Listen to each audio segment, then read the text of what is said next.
Ils sont nés ailleurs. Ils ont grandi ailleurs, mais leur destin pourrait s'écrire en rouge et vert. Le Maroc ne joue plus seulement des matchs, il joue une bataille d'influence, une bataille d'avenir, une bataille d'identité. Finaliste de la dernière Coupe d'Afrique des Nations, demi-finaliste historique de la Coupe du Monde aux Coupes du Monde de la FIFA 2022, les Lions de l'Atlas ne veulent plus surprendre. Ils veulent dominer, s'installer, régner. Et pour cela, une évidence s'impose. Aller chercher les talents binationaux avant que l'Europe ne les verrouille. Voici les dossiers brûlants qui peuvent façonner le Maroc de 2026. Il a 18 ans. Et déjà, il joue dans l'un des championnats les plus exigeants d'Europe. Sous le maillot du LOSC Lille, Ayoub Boadi ne fait pas de la figuration. Il apprend vite, il s'adapte vite, il assume vite. À un âge où beaucoup découvrent encore le très haut niveau, lui évolue déjà dans un football tactique, physique, impitoyable.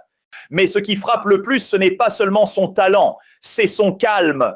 Boadi joue comme s'il avait déjà traversé des tempêtes. Il ne panique pas sous pressing, il ne force pas les gestes. Il lève la tête, il analyse, il choisit. Milieu moderne, capable de casser des lignes par la passe verticale comme par la conduite balle au pied, il possède cette intelligence situationnelle qui distingue les bons joueurs des futurs leaders. Et c'est précisément là que le débat dépasse le simple talent. Aujourd'hui, le Maroc dispose déjà d'un entrejeu séduisant. Azzedine Ounahi, révélation mondiale aux Coupes du Monde de la FIFA 2022. Neil El Ainaoui, profil travailleur et vertical. Bilal El Kanous, créativité pure. La qualité est là. La technique aussi. Mais pour franchir un cap en 2026, il faudra plus qu'un milieu esthétique. Il faudra un moteur, un joueur capable de rythmer, d'absorber la pression, d'imposer un tempo face aux mastodontes. Car lorsque le Maroc affronte le Brésil, l'Angleterre ou l'Argentine, le match se joue d'abord dans l'axe, dans la capacité à exister dans la bataille du milieu, à gagner ces duels invisibles qui déterminent les grandes compétitions. Boadi a ce profil-là. Il peut devenir la pièce centrale d'un trio capable de tenir le ballon, d'étouffer l'adversaire et de faire mal en transition. Il incarne cette génération décomplexée, formée dans la rigueur européenne, mais attachée à ses racines. Mais le dossier est loin d'être simple. L'équipe de France observe, et elle observe sérieusement. En 2026, certaines places dans l'entrejeu pourraient se libérer.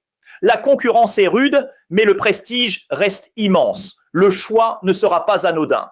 C'est là que la fédération marocaine joue une partie stratégique. Convaincre Ayoub Boadi ne consiste pas seulement à lui tendre un maillot rouge. Ce serait trop simple.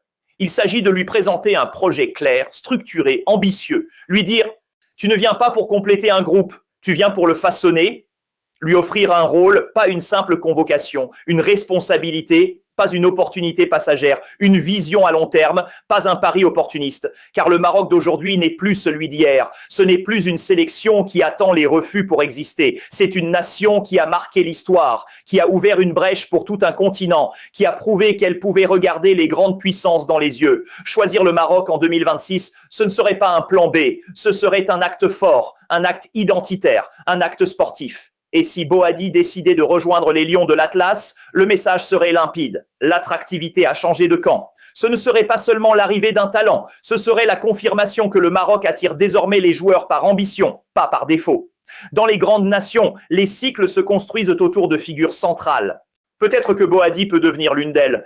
La question n'est donc plus seulement « est-il talentueux ?» La vraie question est « le Maroc osera-t-il bâtir son avenir autour de lui ?» 16 ans. À cet âge-là, certains découvrent à peine le haut niveau. Lui, il apprend déjà à survivre dans l'un des environnements les plus exigeants d'Europe.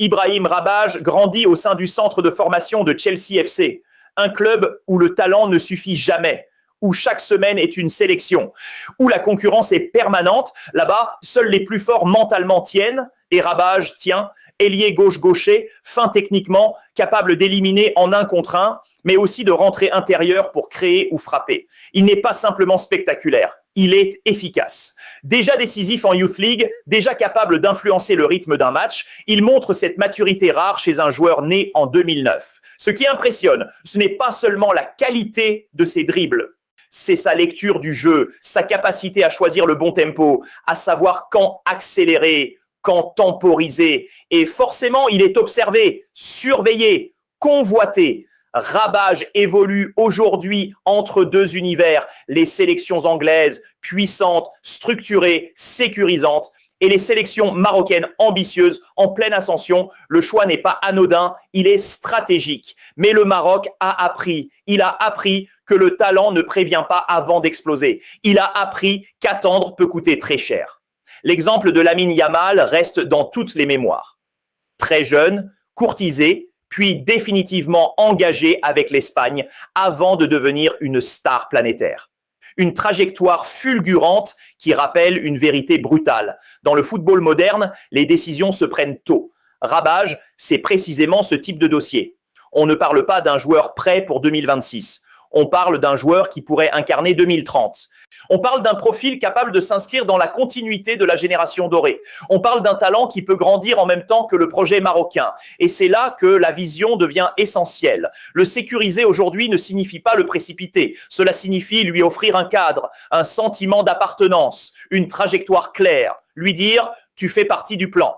Parce que les grandes nations ne se contentent pas de performer dans le présent. Elles anticipent, elles protègent leurs joyaux avant que le marché ne s'emballe. Elles construisent sans bruit. Le Maroc a déjà remporté la CAN U17. Il a montré qu'il pouvait dominer dans les catégories jeunes. La logique voudrait que cette génération soit accompagnée, consolidée, fidélisée. Rabage incarne cette stratégie. Il n'est pas encore une star, il est une promesse. Mais les cycles se bâtissent sur des promesses tenues.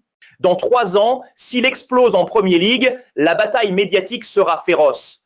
Les débats s'enflammeront, les pressions seront immenses, les choix deviendront plus politiques que sportifs. Aujourd'hui, le contexte est différent, plus calme, plus maîtrisable. C'est maintenant que cela se joue, car le football international ne se gagne pas uniquement sur le terrain, il se gagne aussi dans les bureaux, dans l'anticipation, dans la capacité à lire l'avenir. Et si le Maroc veut rester au sommet africain et continuer à regarder l'Europe dans les yeux, il devra sécuriser ses talents avant qu'ils ne deviennent inaccessibles. Ibrahim Rabage n'est pas une urgence médiatique. Il est une priorité stratégique. Les grandes nations gagnent aujourd'hui. Les nations visionnaires gagnent demain. C'est sans doute le dossier le plus symbolique, celui qui dépasse le terrain, celui qui raconte une époque. Ryan Bounida n'est pas un joueur anonyme dans un centre de formation discret. Il a été capitaine dans les catégories jeunes belges. Il a longtemps été présenté comme l'un des visages de l'avenir du football en Belgique. Et aujourd'hui, il poursuit sa progression du côté de l'Ajax Amsterdam, temple européen de la formation et du jeu offensif. Milieu offensif élégant, technique, instinctif. Un joueur capable de créer dans les petits espaces, de sentir les intervalles, d'éclairer un match d'une passe ou d'un enchaînement. Mais ce qui marque le plus chez Bounida, au-delà du talent brut, c'est son leadership précoce. Porter le brassard chez les jeunes, assumer des responsabilités, être identifié comme un cadre dès l'adolescence. Ce sont des signaux forts. On ne confie pas cela à n'importe qui. Pendant longtemps, la Belgique comptait sur lui. Il faisait partie du plan du futur. Et pourtant, les lignes bougent. Les indices similaires se multiplient, les déclarations se font plus ambiguës, les regards se tournent vers le Maroc. Rien n'est officiel, rien n'est figé, mais le climat a changé. Et dans le football moderne, ces frémissements sont rarement anodins. Si Ryan Bounida choisissait le Maroc, l'impact dépasserait largement le cadre sportif. Ce ne serait pas seulement l'arrivée d'un numéro 10 prometteur, ce serait une déclaration. Pendant des années, le rapport de force était clair, les sélections africaines récupéraient les talents écartés ou jugés insuffisants par les grandes nations européennes. Le choix était souvent contraint, parfois tardif, rarement stratégique. Aujourd'hui, la dynamique s'inverse. Le Maroc n'est plus une option de secours, il est une destination ambitieuse. Demi-finaliste de la Coupe du Monde de la FIFA, finaliste continental, doté d'infrastructures modernes et d'un projet clair, il attire désormais par conviction. Choisir les Lions de l'Atlas, c'est rejoindre une sélection qui a prouvé qu'elle pouvait regarder les géants dans les yeux. C'est intégrer un groupe structuré, stable, compétitif, c'est évoluer dans une équipe qui ne joue plus pour exister, mais pour gagner. Et dans ce contexte, le choix de Bounida prendrait une dimension presque politique. Car lorsqu'un joueur formé en Belgique, longtemps considéré comme un pilier de l'avenir belge, décide d'opter pour le Maroc, le message est limpide. Le prestige a changé de camp. Ce type de décision peut créer un effet domino. Les jeunes talents observent, ils analysent, ils mesurent les trajectoires. Si Bounida fait ce choix et s'impose, il deviendra un précédent, une référence. Une preuve que l'on peut viser le très haut niveau international en choisissant le Maroc tôt, sans attendre un hypothétique appel européen. Et dans le football contemporain, les dynamiques collectives comptent autant que les performances individuelles. Bounida, ce n'est pas seulement un créateur supplémentaire dans l'entrejeu marocain, c'est un symbole d'attractivité, un signal envoyé à Bruxelles, à Amsterdam, à Paris, à Londres. Le Maroc n'attend plus, il convainc, il attire, il inspire. Reste à savoir si Ryan Bounida voudra écrire cette page d'histoire, 22 ans, déjà un parcours européen dense et une trajectoire qui interroge. Mohamed Ali Cho n'est pas un inconnu du grand public. Formé en France, révélé très jeune, transféré en Espagne à la Real Sociedad, il incarnait cette nouvelle génération offensive, rapide, imprévisible, capable de faire basculer un match en quelques accélérations. La hype est arrivée tôt, très tôt. On parlait d'un ailier moderne, explosif, capable d'attaquer la profondeur comme d'éliminer en 1 contre 1, un profil rare, recherché. Puis le temps a fait son œuvre. Les attentes se sont heurtées à la réalité du très haut niveau. Concurrence, irrégularité, adaptation tactique. Aujourd'hui, il poursuit sa route à l'OGC Nice, un club ambitieux, mais traversant une saison contrastée. Cho alterne les bonnes séquences et les passages plus discrets. Il montre des choses, il ne s'impose pas encore totalement. Et pendant ce temps, le débat international reste en suspens. Il a porté les couleurs des équipes de France jeunes. Il a été approché par le Maroc. Il a choisi d'attendre. Mais le contexte n'est plus le même. Le Maroc de 2026 n'est pas celui d'il y a 5 ans. Le secteur offensif est désormais l'un des plus fournis du continent. Hakim Ziyech, Brahim Diaz, Abdé Ezzalzouli, Elias Ben Seguir. La densité est impressionnante, la concurrence féroce. Chaque poste est disputé, chaque minute se mérite. Dans cet environnement, la question devient légitime. Mohamed Ali Cho peut-il encore s'imposer? Peut-il devenir plus qu'un joker de luxe? Car intégrer les Lions de l'Atlas aujourd'hui, ce n'est plus profiter d'un manque, c'est gagner sa place face à des joueurs confirmés, décisifs, habitués aux grandes scènes, y compris en Coupe du Monde de la FIFA. Le train marocain avance vite, il ne ralentit plus pour attendre. Cho possède des atouts indéniables, vitesse, percussion, polyvalence. Il peut évoluer sur plusieurs postes offensifs. Il peut dynamiter une défense fatiguée en sortie de banc. Il peut apporter ce supplément d'énergie dans les matchs fermés. Mais au très haut niveau international, le talent brut ne suffit plus. Ce qui fait la différence, c'est la régularité. Être bon 1 semaine sur 3 ne suffit pas. Briller par séquence ne suffit pas. Il faut peser constamment. Son dossier dépendra donc d'un élément central, sa constance. S'il enchaîne les performances, s'il devient un titulaire indiscutable en club, s'il transforme son potentiel en chiffres, alors le débat changera de dimension. Il ne sera plus une option secondaire. Il deviendra une évidence. Dans le cas contraire, le risque est réel. Voir la vague marocaine continuer sans lui. Car aujourd'hui, intégrer cette sélection demande plus qu'un nom prometteur. Il faut apporter une vraie plus-value. Une différence tangible. Mohamed Ali Cho a encore le temps, 22 ans, ce n'est pas une fin de cycle. Mais dans le football moderne, les fenêtres se referment vite. Le Maroc avance avec ambition, avec confiance, avec exigence. À lui de décider s'il veut courir pour monter dans le train ou le regarder passer. Ce débat dépasse largement les noms alignés sur une feuille de match. Il ne s'agit plus seulement de Boadi, de Rabage, de Bounida ou de Cho. Il s'agit d'un basculement, d'un changement d'air. Il y a 10 ans, le Maroc frappait aux portes. Il argumentait, il insistait, il espérait convaincre. Aujourd'hui, le Maroc choisit. La nuance est immense. Longtemps, la sélection devait séduire des talents formés en Europe qui hésitaient, temporisaient, attendaient un appel des grandes nations du continent. Le rapport de force était clair, le prestige était ailleurs. Puis, le travail de fond a commencé. L'Académie Mohamed VI de football a structuré la formation, les infrastructures ont suivi, la vision fédérale s'est modernisée. On n'a plus seulement cherché des talents, on a produit des joueurs. Les résultats ne sont pas venus par hasard. Les sélections jeunes ont remporté des titres, notamment en CAN U17, installant une culture de la gagne dès l'adolescence. La sélection A, elle, a écrit l'histoire en atteignant les demi-finales de la Coupe du Monde de la FIFA, une première pour une nation africaine. Ce n'était pas un accident, c'était l'aboutissement d'un projet. Et dans ce nouveau contexte, l'image a changé. Le Maroc n'est plus une alternative. Il est une destination crédible. Un joueur binational qui choisit aujourd'hui les Lions de l'Atlas ne le fait plus par défaut. Il le fait parce qu'il rejoint une équipe compétitive, structurée, ambitieuse, une sélection capable de briller sur les plus grandes scènes. Chaque décision individuelle renforce la dynamique collective.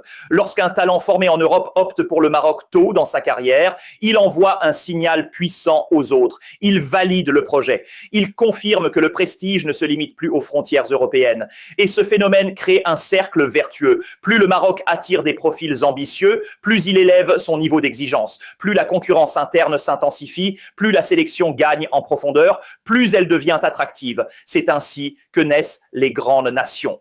Elles ne vivent pas uniquement sur un exploit, elles transforment un moment historique en fondation durable. Le Maroc est en train de franchir ce cap, d'un pays qui rêvait de s'installer parmi les grands à un pays qui travaille pour y rester. Et dans cette transformation, chaque binational qui choisit les Lions n'est pas simplement un renfort, il est une pierre supplémentaire dans l'édifice. Le débat dépasse les noms parce qu'il raconte une ambition collective, une ambition qui ne demande plus la permission, une ambition qui s'affirme.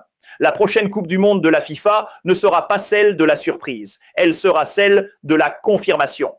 En 2022, le Maroc a choqué la planète. Il a renversé les pronostics, brisé des plafonds de verre, écrit l'une des plus belles pages de l'histoire du football africain. Mais ce statut d'outsider romantique ne durera pas éternellement. En 2026, les adversaires seront préparés. Ils ne sous-estimeront plus les lions de l'Atlas. Ils les attendront et c'est là que tout change. Pour exister face aux géants, il ne suffit plus d'avoir du cœur et une organisation défensive héroïque. Il faut une structure complète, un effectif capable d'encaisser les chocs sur la durée d'un tournoi long, exigeant, impitoyable. Il faut un milieu dominant, un milieu capable de contrôler le tempo, de résister au pressing argentin, à l'impact anglais, à la virtuosité brésilienne. Un entrejeu qui ne subit pas, mais qui impose. Il faut une défense stabilisée, pas seulement des individualités solides, mais une ligne cohérente, complémentaire, capable d'alterner bloc bas et pressing haut sans se déséquilibrer. Les grandes compétitions se gagnent souvent sur des détails défensifs. Il faut un banc décisif, un remplaçant qui entre à la 70e minute et change le destin d'un match, une profondeur capable de compenser une blessure, une suspension, une baisse de forme. Et surtout, il faut une vraie profondeur d'effectifs. Parce qu'une Coupe du Monde ne se joue pas à 11, elle se gagne à 23, parfois à 26. C'est dans cette perspective que les dossiers des binationaux prennent tout leur sens. Ces choix ne sont pas médiatiques, ils sont stratégiques. Un jeune talent sécurisé tôt peut devenir une arme majeure dans 4 ans. Un joueur confirmé intégré au bon moment peut apporter une maturité immédiate. Ces décisions peuvent peser lourd. Très lourd. La question est donc simple en apparence, mais complexe en réalité. Le Maroc doit-il investir prioritairement dans ses talents très jeunes au risque d'attendre leur pleine maturité ou privilégier des profils déjà aguerris, immédiatement compétitifs? Les grandes nations réussissent souvent à faire les deux. Elles sécurisent l'avenir tout en renforçant le présent. Elles ne choisissent pas entre court terme et long terme, elles orchestrent les deux. Mais cela demande une vision claire, une hiérarchie, une cohérence. 2026 ne commencera pas le jour du tirage au sort. Elle a déjà commencé dans les centres de formation, dans les discussions avec les joueurs, dans les choix de sélection, car le football moderne ne pardonne pas l'hésitation. Les cycles sont courts, les fenêtres d'opportunité se referment vite. Ceux qui anticipent construisent des dynasties. Ceux qui tergiversent regardent les autres soulever les trophées. Le Maroc est à un carrefour stratégique. Confirmer, ce n'est pas répéter un exploit, c'est s'installer durablement parmi les puissances. Et cela commence aujourd'hui,